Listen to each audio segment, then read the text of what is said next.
The second I stepped off the train into the city of Vaudeville, I could feel the weight of its melancholy in the air. Even the drizzle that clung to the city's grimy cobblestones felt a shade darker than your everyday downpour. Vaudeville was a city of high stakes and low morals, where vice and virtue danced a wicked waltz. Street lamps, flickering like burnt-out stars, were the only guide through the maze of rain-soaked alleyways and whispering shadows. My name's Martini, detective, troubleshooter, and a lousy sucker for hard luck stories. This wasn't my first circus, but this act was a 3-ring special. 3 murders, no leads, and a city on the brink of bedlam. The victims were as different as chalk and cheese, each a symbol of the city's vibrant veneer. A young dancer who moved like poetry in motion, her life cut short mid-pirouette. The socialite, a woman who knew the city's pulse better than anyone else. And then there was the businessman, the embodiment of Vaudeville's promises of progress, snuffed out like a candle in the wind. The usual peace in Vaudeville was off-kilter, replaced by the discordant notes of fear and suspicion. Strangers viewed each other through wary eyes, neighbors turned to strangers, and every shadow seemed to hold a secret. The once vibrant city had become a stage, the curtain drawn on a grim play of mystery and murder. In a city without harmony, the police chief was the conductor trying to keep the orchestra in tune. Gretzky was his name, a seasoned cop with a granite jaw and a heart that had seen better days. There was a stark tension, a raw fear that danced like St. Elmo's fire in his eyes. Whatever was happening in Vaudeville had Gretzky out of his depth, and that was a sight I'd never thought I'd see. If anyone could make sense of this twisted tale, it would be him. I'd better head to the police station and have a chat with Gretzky for starters.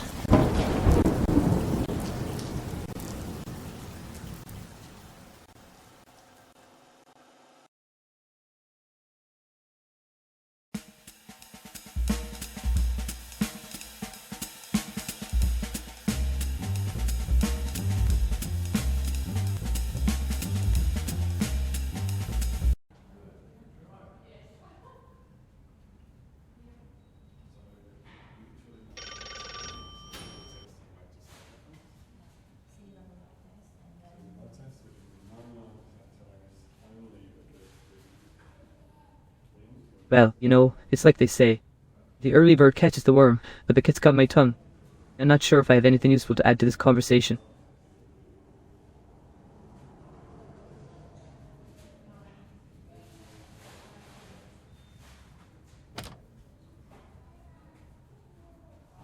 Hey, what do you want?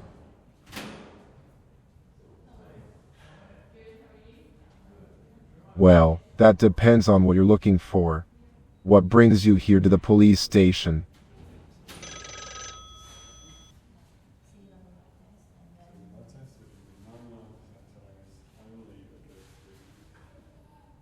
Ah, I see. And what do you know about these murders?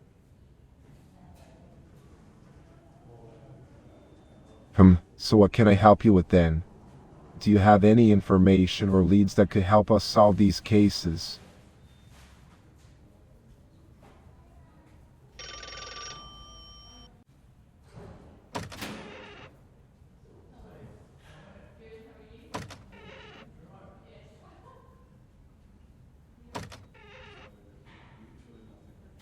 What kind of lead are you looking for?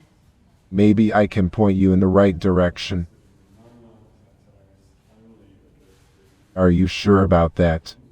We've been investigating these murders for weeks, and we haven't found a single solid clue yet. But if you think you can do better, I'm all ears. Have you got any ideas on where to start? Alright, let me ask you this then. Have you talked to anyone who knew the victims?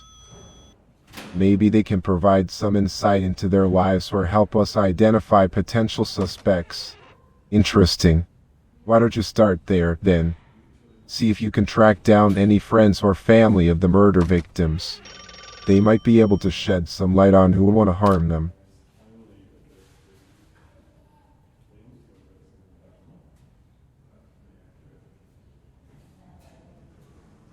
That's a good question. Do you have the names of the 3 murdered individuals? Maybe I can help you figure out where to begin.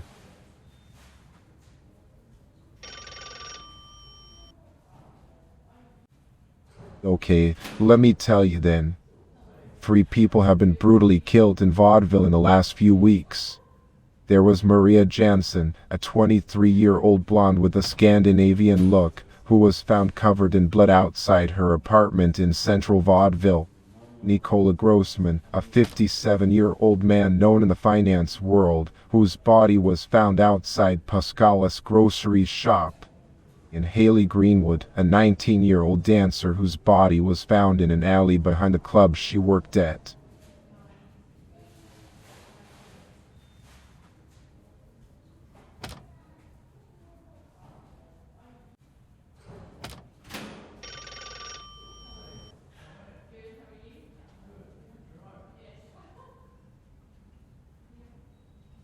Well, I would suggest starting with the victims' families and friends. They might be able to provide some valuable information that could help us identify potential suspects. Do you have any leads on who they might be? Have you tried checking the social media accounts of these victims? Sometimes, I don't know. Maybe you could start by checking public records to see if any of the victims had family members living in Vaudeville. Or perhaps you could talk to people who knew them through their work or hobbies.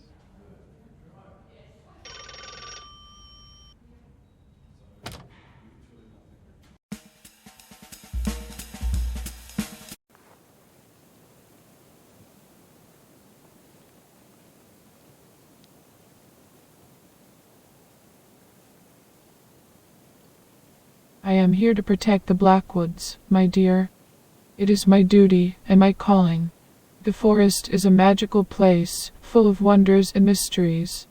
I have taken it upon myself to ensure that its beauty and secrets are not disturbed by those who would seek to exploit them.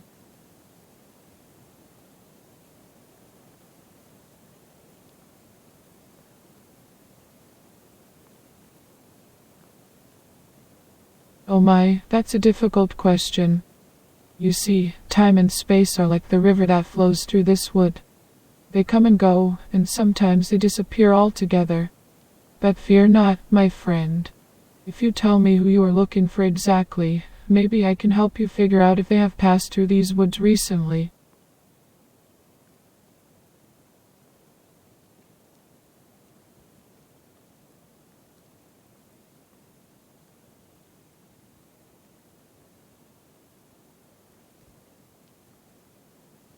No, my dear, I have not seen anyone fitting that description. But if you're searching for someone, perhaps you should look within yourself first. The answers you seek may be closer than you think.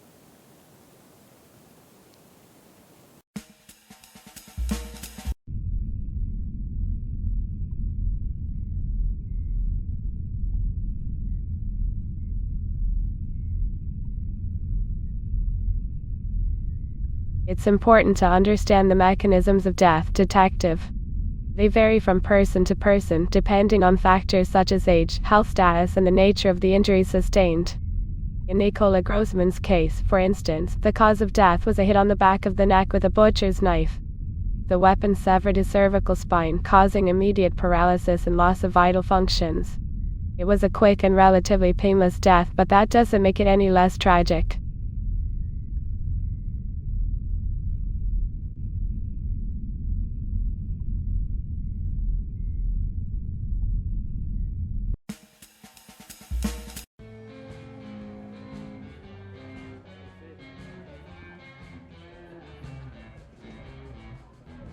No, I'm sorry. I don't know anyone by that name.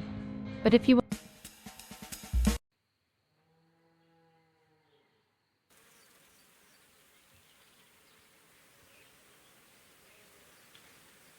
No, I'm afraid I don't know anyone by that name. Why do you ask?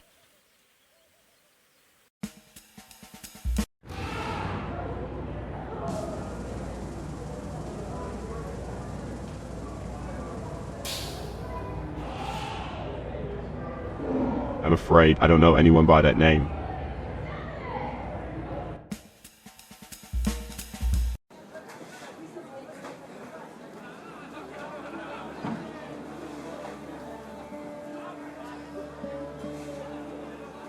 Oh, poor Nicola. It's such a shame. But alas, I didn't have the pleasure of knowing him personally.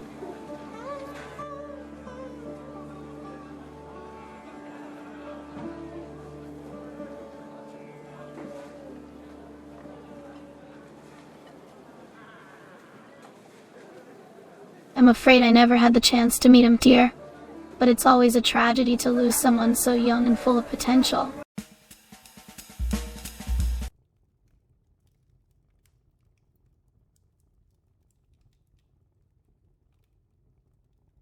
I'm sorry, I don't believe I know anyone by that name. Who is Nicola? Have you made up your mind, Detective Martini? Are you sure, Detective Martini? And why?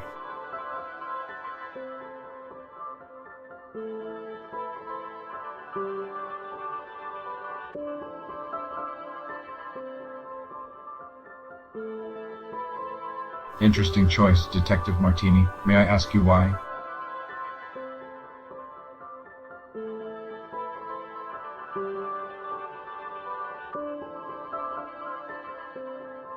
Are you sure, Detective Martini?